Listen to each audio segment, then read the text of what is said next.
Belo Horizonte tem cerca de 38 milhões de metros quadrados de áreas verdes e é a terceira cidade mais arborizada do país. Atualmente, são 18 metros quadrados de verde por habitante. São 700 praças e 270 espaços. Muita gente preocupa com a preservação e acaba adotando o verde. No programa de hoje, vamos mostrar ações que reafirmam o título de BH Cidade Jardim. Fique conosco, o BH do Bem começa agora.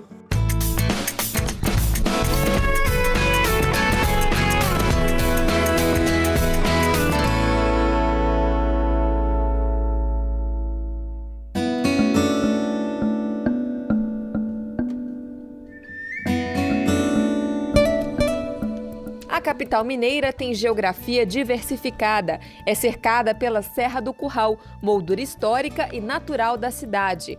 Na época da colonização de Minas Gerais, era ela a referência de localização para os viajantes. Era, na verdade, considerada uma cidade vérgil, né? Porque desde a construção se valorizou muito a questão do embelezamento da cidade, mas focado muito no verde, né?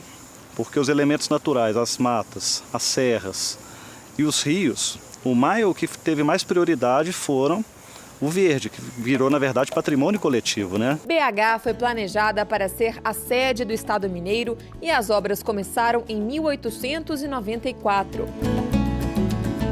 As ruas foram projetadas com quarteirões de tamanhos regulares e a Avenida do Contorno no perímetro. Ruas arborizadas, simetricamente arborizadas, os quintais das casas, os fundos das casas, pomares, árvores frutíferas.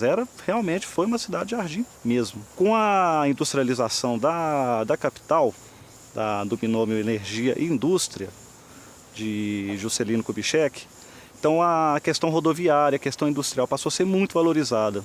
Então o asfalto, o concreto passaram a ser vistos como sinônimo de desenvolvimento. Nisso, para dar suporte a esse crescimento, começaram a ser suprimidas as árvores das ruas e avenidas e as antigas casas da região central, do bairro de Lourdes, da zona suburbana, fora da Avenida do Contorno, foram perdendo o seu verde, né? Os seus quintais, prol do advento do concreto. Então, no decorrer dos anos, a partir de 1950, Belo Horizonte dobrou de população e na década de 60, os rios urbanos que eram inseridos na paisagem, assim como o verde, foram sendo escondidos, os verdes suprimidos. Uma das características do projeto original é a grande quantidade de parques e praças e o Parque Municipal ao centro. Na época era muito comum as cidades da Europa serem criadas com parques no seu interior. E Belo Horizonte, como ela foi projetada, ela foi a primeira cidade do Brasil projetada. Olha que interessante. Ela foi projetada já com um parque no seu interior. E ele foi projetado para ser uma ilha de romantismo dentro da cidade, que é um tabuleiro de xadrez, com as ruas, né, grandes avenidas sendo cortadas, e o parque uma ilha de romantismo, para dar uma quebrada no urbanismo da cidade. O Parque Municipal é o principal da cidade pela relevância histórica e ambiental. São 182 mil metros quadrados de área verde e árvores históricas. Muitas datam lá da inauguração em 1897. Este é o patrimônio ambiental mais antigo de Belo Horizonte. O parque foi projetado em estilo romântico inglês no final do século XIX pelo arquiteto paisagista francês Paul Villon. No paisagismo, espécies nativas e exóticas. O objetivo era o de construir o maior e mais bonito parque urbano da América Latina. O local foi inaugurado em 26 de setembro de 1897, antes mesmo da nova capital mineira. O parque possuía originalmente uma área de 600 mil metros quadrados, tendo como limites as avenidas Afonso Pena, Mantiqueira, atual Alfredo Balena, Araguaia, atual Francisco Salles e Tocantins, atual Assis Chateaubriand. A partir de 1905, o parque perdeu alguns espaços para outras construções, como a Faculdade de Medicina e o Teatro Francisco Nunes. Com o passar dos anos, a cidade ela começou a crescer e teve necessidade de liberar espaço para outras áreas, como a área hospitalar aqui próximo. Posteriormente foi liberada a área para o antigo Campo do América, que hoje é o Oeste dos Supermercados, depois o Palácio das Artes. E aí chegou um ponto, quando o parque estava com 182 mil metros quadrados, esse crescimento, né, parou e essa área foi tombada e preservada para ser parque em definitivo. O Parque Municipal possui cerca de 300 espécies de árvores exóticas e nativas. São figueiras, ipês, eucaliptos e espécies centenárias. As árvores e plantas ornamentais favorecem a fauna local, que é repleta de borboletas, aves e pequenos mamíferos. O parque, ele no centro da cidade, ele exerce um papel muito importante. Ele tem embora o parque tenha sido todo plantado, ele hoje já funciona como um ecossistema. Nele tem as suas árvores, tem as plantas ornamentais e com isso também tem várias espécies da fauna. Para você ter uma ideia, no parque nós temos mais de 60 espécies de aves. Fora mamíferos, né, nós temos os micos, tem outras espécies de animais que vivem aqui utilizando essa área aqui como o seu lar, como o seu hábitat, né? O parque é um verdadeiro nicho ecológico. Ele serve também de corredor ecológico para a cidade, ligando vários outros parques, liga, por exemplo, o Parque das Mangabeiras ao Museu de História Natural, a Avenida Afonso Pena, que ela tem um corredor de árvores, né? Muitas vezes os animais, né, que podem estar utilizando o parque, utiliza Afonso Pena também. Atualmente são 3 lagoas e 3 cascatas abastecidas por nascentes naturais, além de 2 laguinhos artificiais. O parque também contribui para amenizar o clima da região central da cidade. O microclima do parque ele é mais agradável do que lá fora. Ele absorve, né, um pouco da poluição, libera a umidade. Então, próximo do parque, a gente pode falar que o ambiente ele é muito mais agradável do que do lado de fora nas avenidas. Hoje nós temos grandes ilhas de calor dentro da cidade, né? Porque o asfalto, o concreto, a verticalização do próprio bairro Belvedere, isso esquentou muito a cidade.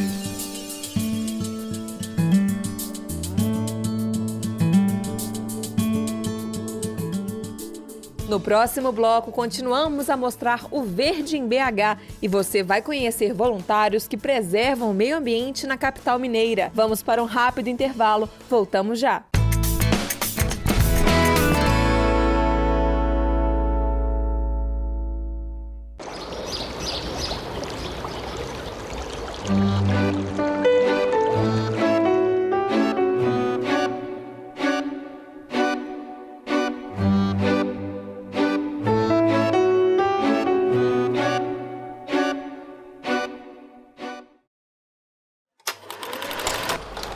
Este é o Cerrado, e esta é a sua história.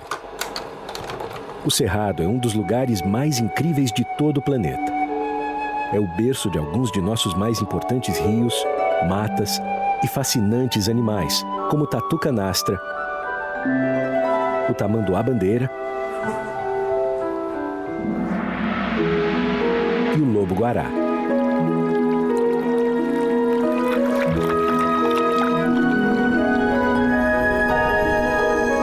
O Cerrado é vital para a biodiversidade do nosso planeta, mas está desaparecendo rapidamente. O avanço descontrolado da fronteira agropecuária é grande parte do problema. Metade do Cerrado já se foi. Se não agirmos logo, vamos perdê-lo completamente. Conheça e respeite o Cerrado e ajude o WWF Brasil a conservá-lo. Visite www.wwf.org.br/Cerrado. O futuro do Cerrado está em nossas mãos. A Rede Legislativa de TV Digital expandiu os limites da cidadania. Assista a TV Câmara, a TV Assembleia e a TV da Câmara Municipal de sua cidade no único canal em multiprogramação, com sinal digital e aberto. Todo cidadão tem o direito de conhecer o Legislativo brasileiro, as sessões do plenário, o trabalho das comissões, as audiências públicas e tudo o que acontece de mais importante no Parlamento. Rede Legislativa de TV Digital. A transparência chega até você, onde você estiver.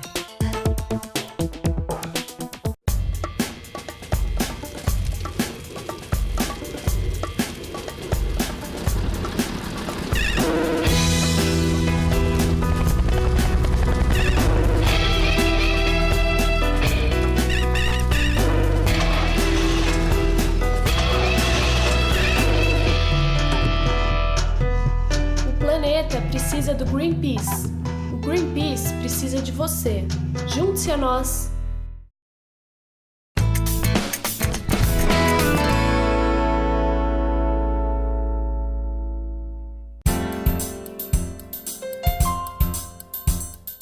No BH do Bem de hoje, falamos sobre meio ambiente e voluntariado. Te mostramos agora ações sociais que preservam o verde.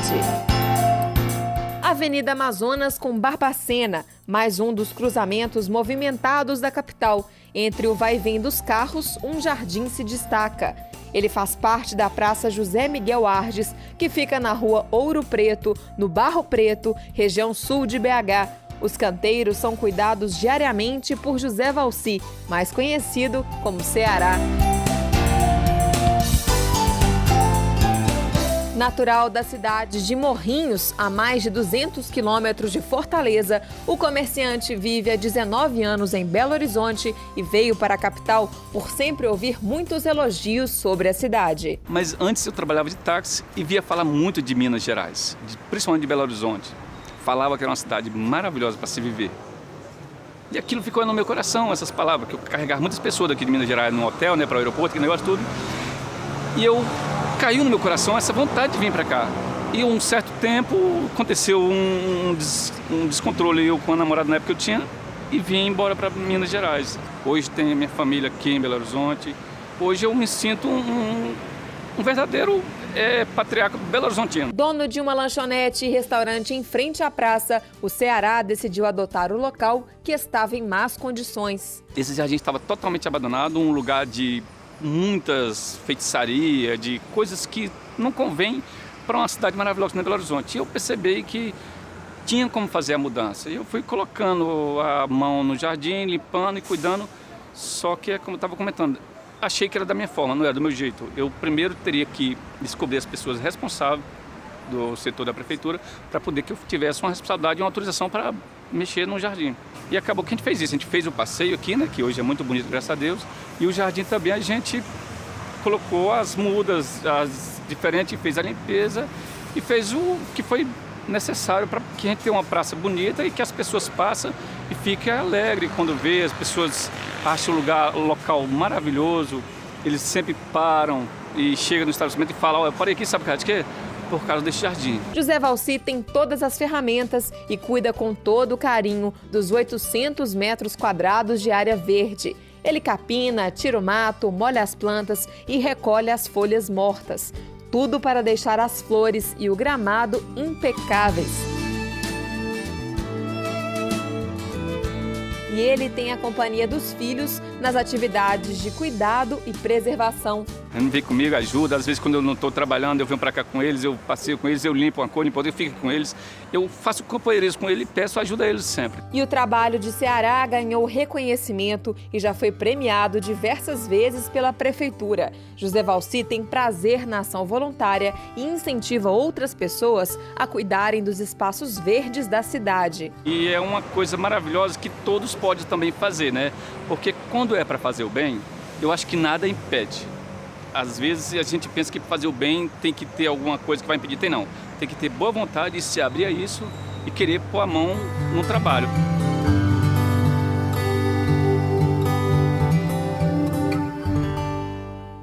E não é só o Ceará que resolveu adotar o espaço verde em frente ao local de trabalho.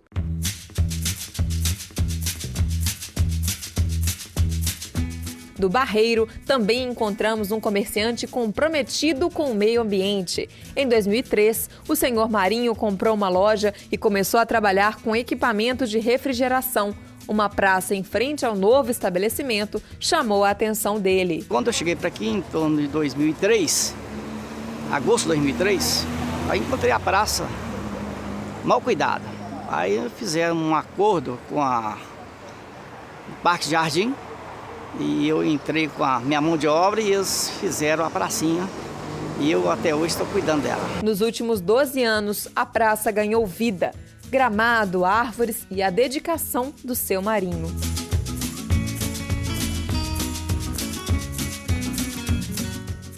O pequeno empresário procurou a prefeitura e oficializou o trabalho voluntário dentro do programa Adote o Verde, um incentivo para continuar preservando o local. O cuidado em preservar essa área verde rendeu ao seu Marinho uma menção honrosa no Prêmio Cidade Jardim de 2014, um reconhecimento ao trabalho que é feito. Fiquei muito feliz de receber realmente essa homenagem, né? De ter sido reconhecido, né, o meu trabalho. E eu gostaria que o pessoal também, todos, né, fizessem tomar a mesma atitude que eu tomei, né, de cuidar.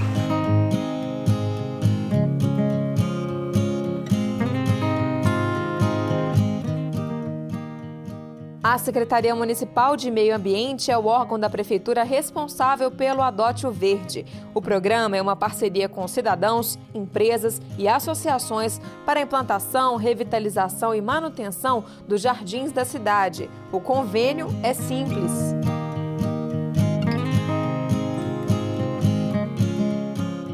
O programa Adote o Verde, ele funciona em Belo Horizonte desde 1991.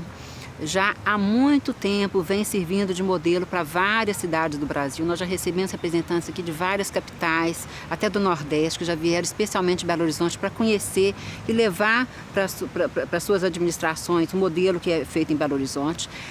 O programa Adote o Verde pressupõe uma flexibilidade muito grande no acordo a ser feito entre a Prefeitura e o interessado. É um programa flexível do ponto de vista da conveniência da própria Prefeitura, né?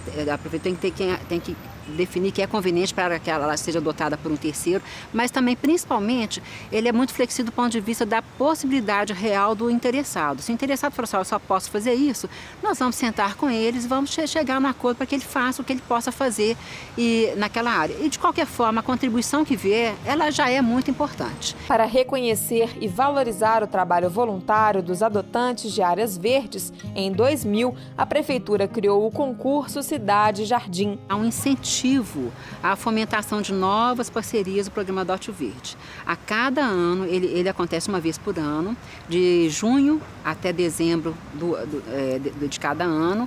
Ele é lançado sempre no Dia Mundial do Meio Ambiente, que é dia 5 de junho. Nós lançamos, então, a ideia, né, do concurso naquele ano, e o objetivo dele é identificar as melhores áreas mantidas na cidade, as mais bem mantidas, né? E são várias categorias, por exemplo, praça, nós temos 3 tamanhos de praças, de pequenas, médias e grandes, parques e canteiros centrais de avenidas. E em cada categoria nós escolhemos a área mais bem cuidada durante o ano que se passou. Para também incentivar os próprios setores da prefeitura que ainda continuam cuidando dessas áreas, né, porque são muitas, né, nós incluímos nesse concurso da Jardim também categorias de áreas não adotadas. E o mais legal de tudo isso é que em cada categoria, aquela área que ganhar, o responsável pela sua manutenção, seja o adotante, ou seja, a própria prefeitura, receberá uma homenagem num evento especial que acontece sempre na semana de comemoração do aniversário da cidade, né, no final do ano, em dezembro, mas também para aquela área escolhida naquela categoria, vai ser indicado o melhor jardineiro que atuou nela durante todo o ano e aquele jardineiro também será homenageado. É um dado muito interessante porque nós estamos incentivando exatamente aquela pessoa que lida mais diretamente com o cuidado daquela área. Uma outra iniciativa da Secretaria do Meio Ambiente também prevê a preservação da natureza. Em 1993, o município criou as Reservas Particulares Ecológicas, também conhecidas como RPE. Uma delas está na região da Pampulha e a história começa assim. Em 1979, um grupo de amigos sentiu o desejo de criar um espaço para a pelada de fim de semana. O sonho se tornou realidade e eles conseguiram construir um campo de futebol. Junto com ele, 50 mil metros quadrados de área verde foram preservados. Isso porque eles criaram o Clube Veredas e o Parque Ecológico Veredas, uma área remanescente de Mata Atlântica, rica em flora e fauna. E um dos idealizadores dessa ideia foi o pai do Luiz. Meu pai hoje é um dos poucos que remanesceram dos fundadores. A maior parte do pessoal já faleceu, infelizmente. Mas a gente está aí fazendo um trabalho de preservação, dando continuidade ao que já foi iniciado lá em 1980. O Parque Ecológico Veredas é a área fechada em Belo Horizonte com o maior número de minas d'água por metro quadrado. São 24, segundo um levantamento feito pela UFMG. Em 1995, aqui se tornou a primeira reserva particular ecológica e, desde então, recebe o benefício no IPTU. A área é protegida e foi regulamentada por leis municipais para estimular a preservação da vegetação nativa. De acordo com a legislação, os proprietários ficam dispensados de parte do pagamento de imposto. A isenção do imposto do IPTU dessa área nos ajuda no sentido de manter essa estrutura, porque 15 proprietários tendo de dividir todo o custo operacional de manutenção, fica muito alto, né? É um custo bastante alto.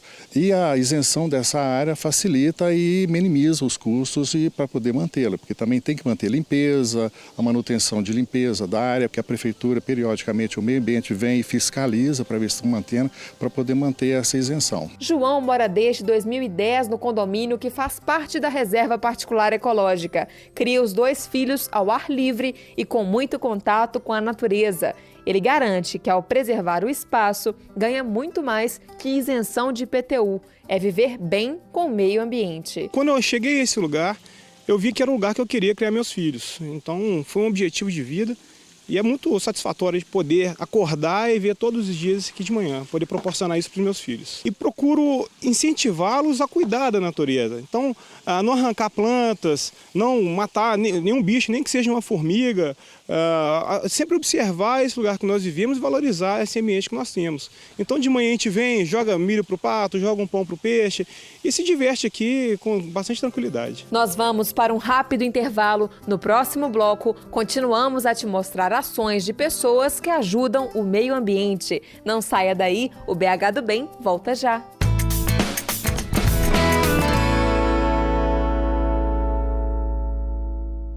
Eu sentia os vizinhos me olhando. Olha lá vai a diabética. Quando meu chefe descobriu, ele me chamou na sala dele e perguntou: "Você tem alergia?" Meu pai ficou revoltado. Câncer? Fora da minha casa. Eu não criei filho pra isso. Eu falei com a minha amiga. Deu positivo. É hipertensão. Precisava ver a cara dela. Eu nunca pensei que eu fosse ter diabetes. Eu não tenho nada contra alergia. Eu gosto do seu trabalho, mas é que não pega bem pra empresa, né? Minha mãe não fala mais comigo. Meu irmão me despreza. Aí o pessoal foi se afastando, né? Todo mundo. 3ª demissão seguida. Tá difícil arrumar emprego, viu? Câncer, cara. Onde eu vou morar? A gente sente o preconceito na pele. Até a minha melhor amiga. Eu só queria que ela estivesse do meu lado.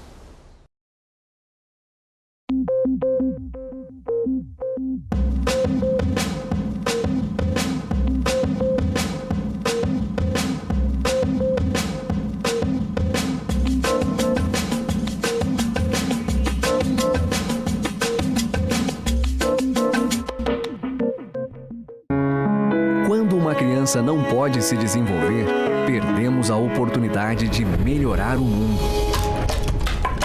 Educar para a NBV é construir caminhos para que as pessoas construam seus sonhos e a nossa chance de viver em um lugar mais justo.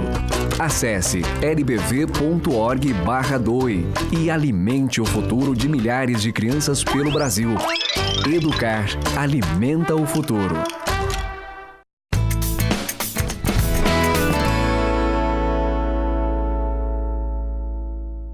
O BH do Bem está de volta e nessa edição você acompanha um passeio por nossa cidade jardim. Belo Horizonte tem uma reserva particular ecológica muito especial, que fica na Chácara Santa Eulália. São 53 mil metros quadrados de verde, muito verde. E a guardiã dessa mata é a dona Priscila. Ela continua uma tradição que vem de família.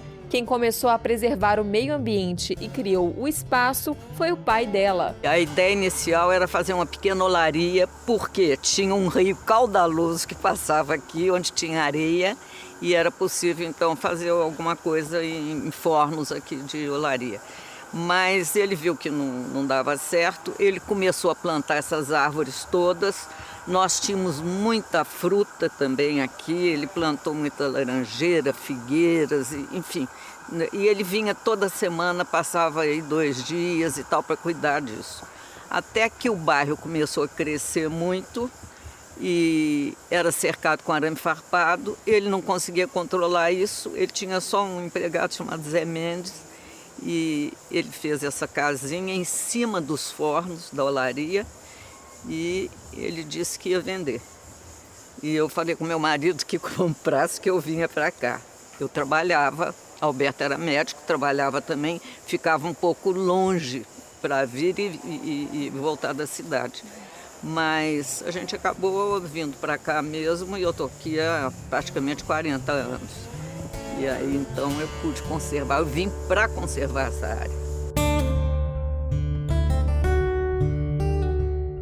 Isso aí é um programa de vida, né? Eu tenho...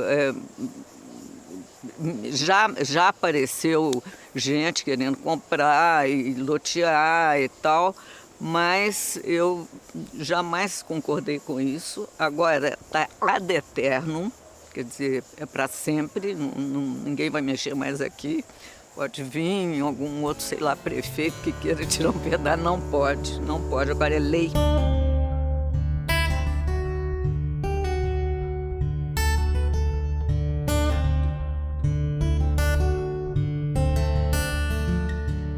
A reserva particular ecológica é um instrumento muito importante que propicia também essa melhoria ambiental, uma vez que ajuda ou contribui para que ela seja preservada. O proprietário de uma área que tem um potencial ambiental importante, por exemplo, um conjunto de vegetação, principalmente de árvores significativas, geralmente está muito localizado, ou muito caracterizado como, às vezes, fundo de quintal, sabe? Esses bairros mais antigos, que tem aquelas casas antigas e que protegiam seus quintais com arborização, né? O proprietário interessado nisso pode procurar a prefeitura, caso ele concorde com as condições. A reserva ecológica tem que ficar preservada por um mínimo de 20 anos, embora preferencialmente até a prefeitura estimule que seja em caráter perpétuo. O proprietário recebe isenção de IPTU proporcional àquela área. É um incentivo para que ele garanta essa proteção. Esse é um projeto também que estamos buscando melhorar os números. Nós temos poucas áreas ainda nessas condições instaladas em Belo Horizonte, mas muitas já estão em andamento, e isso vai melhorar muito o nosso índice de áreas verdes no município. Essas áreas elas podem ou não ser abertas ao público a critério do proprietário, ele tem total autonomia com relação a essa decisão, mas o fato é o seguinte: uma vez preservada, ela está contribuindo para a qualidade ambiental daquela região, então isso é muito importante.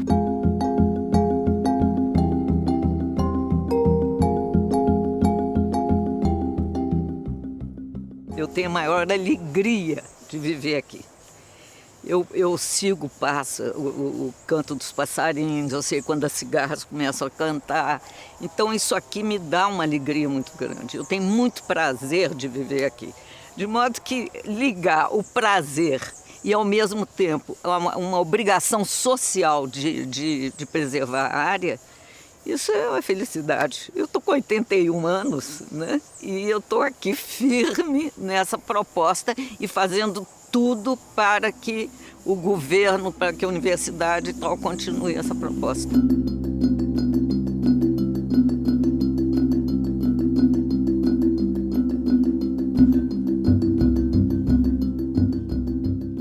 Estamos agora no Parque Lagoa do Nado, 311 mil metros quadrados de área. O parque está localizado na região norte, entre os bairros Planalto e Itapuã, e foi implantado em 1994.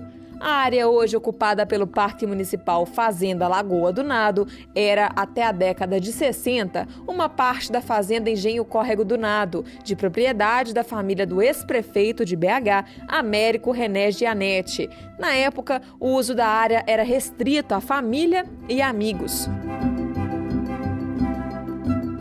Com a ocupação dos bairros e a chegada da urbanização na década de 60, a Fazendinha Janete, como era chamada por moradores locais, foi caindo no abandono, até que no início dos anos 70, crianças e jovens da região começaram a utilizá-la como área para recreação e lazer. Um desses jovens era o Izinho.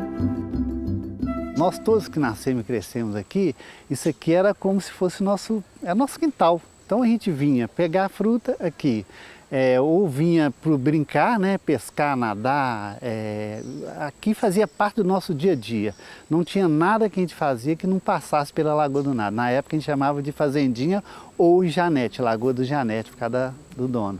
E a mãe da gente, os pais, traziam a gente para conversar, né, conviver geralmente a relação era com os caseiros, né? E a gente vinha muito aqui também, oficialmente, né?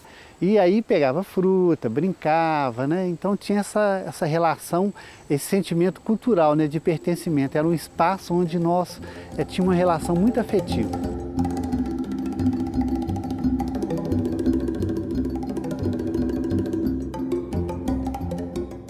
Aí, na década de 70, tinha um órgão muito interessante no estado, que era o Plambel. Fazia o planejamento, né? Não tinha um plano diretor, mas ele fazia um planejamento regional, metropolitano, sobre possíveis áreas para preservação. E a Lagoa do Nado, lá em 73, 74, estava nesse planejamento da cidade com uma área de preservação, com o Parque das Mangabeiras também, né? E aí, em 78, revalidou, o Maurício Campos revalidou esse decreto, destinando essa área, mantendo essa área como utilidade pública. Não quer dizer que poderia ser um parque, mas utilidade pública. Só que em 81 teve um decreto, essa área foi vendida para Minas Caixa, que era o banco estadual na época, para construir um conjunto habitacional. Aí que entrou a cidadania.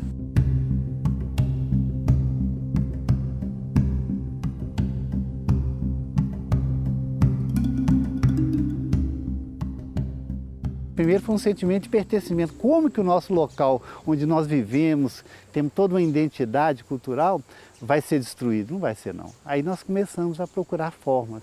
E nessa forma nós fomos, parte dessa moçada morava em comunidade alternativa, que era a Mãe d'Água, na Serra da Moeda, onde também está defendendo hoje a preservação. E aí nós frequentávamos esse final de semana, a gente ia para lá, e para contar com os amigos e vivenciar também a parte de yoga, alimentação natural. E aí tinha um dos meninos que falou, procura a ANDA, Associação Mineira de Defesa do Meio Ambiente, que também tinha nascido mais ou menos nessa data, época 80, né? E aí nós procuramos o pessoal da ANDA falou, olha, vocês têm que mobilizar, se não mobilizar não dá. Então, dia 4 de abril, nós fizemos uma brincadeira, corrida de saco, pintura, chamamos a comunidade, a Escola Municipal de Angélica, que é uma escola que sempre esteve com a gente, porque nós todos estudamos lá, que é a escola pública, que tem praticamente dentro do parque. E aí nós fizemos essa atividade, por coincidência, foi desse espírito que vive até hoje, que é interessante. Nós fizemos uma coisa tão alegre, tão artística, que deu em todos os jornais do Brasil. Então a Folha de São Paulo falou, mineiros fazem marcha em defesa da ecologia. A gente não sabia nem o que era essa palavra. Então foi a primeira vez que nós fomos chamados de ecologistas. E aí de lá para cá não teve jeito, nós começamos a fazer uma porção de atividade. E isso em 82 e 84 nós já tínhamos conseguido que a prefeitura comprasse a área para transformar em parque.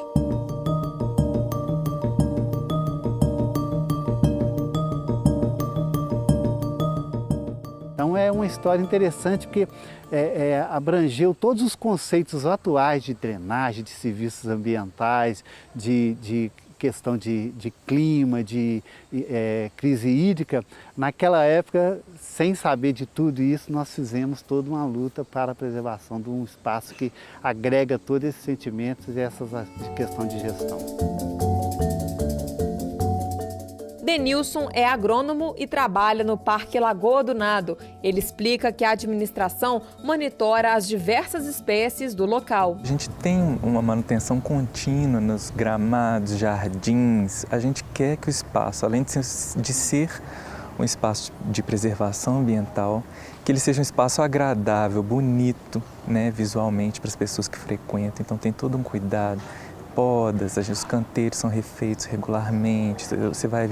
Você vem ao parque, você vê constantemente os jardineiros, os capineiros trabalhando, cuidando, tirando matinho, irrigando, adubando, entendeu? Então esse é um cuidado contínuo e, como eu te falei, a gente está lidando com a natureza, então a natureza ela é dinâmica, tipo assim, os canteiros também, eles têm o seu tempo de florescer, ficar bonito, depois eles precisam ser refeitos, então é todo um processo, é um fazer que não tem fim, entendeu? Cuidar de um parque. Reservas ecológicas, praças, canteiros, não importa o tamanho. As áreas verdes são responsáveis pela manutenção dos nossos mananciais, do clima gostoso, da vida, da nossa qualidade de vida numa cidade-jardim. Nós precisamos da preservação do que resta das nossas matas, né? Cuidar do que realmente ainda existe e criar novos espaços, novos locais para essa relação, né? Para essa relação de sociabilidade entre as pessoas, para as pessoas compreenderem a importância que tem dos elementos naturais nas nossas vidas, para a nossa qualidade de vida no meio urbano. Temos que entender que tem que ter participação de todos, porque só de um não tem jeito. A prefeitura por si só ela não dá conta porque a cidade é muito grande e tem muitos lugares e precisaria de triplicar a quantidade de pessoas para cuidar. Então tem que ser nós que estamos dentro da cidade para fazer esse trabalho. Eu acho que a gente tem uma obrigação social, ecológica com o país, com a cidade, com a população. Então, se dependesse de mim isso seria, sim, feito. E é por isso que eu conservo. A contribuição que vê, ela é sempre muito bem-vinda, sabe? É exatamente por essa quantidade de áreas que Belo Horizonte tem, esparramadas por toda a cidade, ela precisa da contribuição da sociedade. E ela sempre contribuirá, então, para o engrandecimento dessa imagem de cidade-jardim e da qualidade ambiental de todos nós, né, que somos moradores daqui.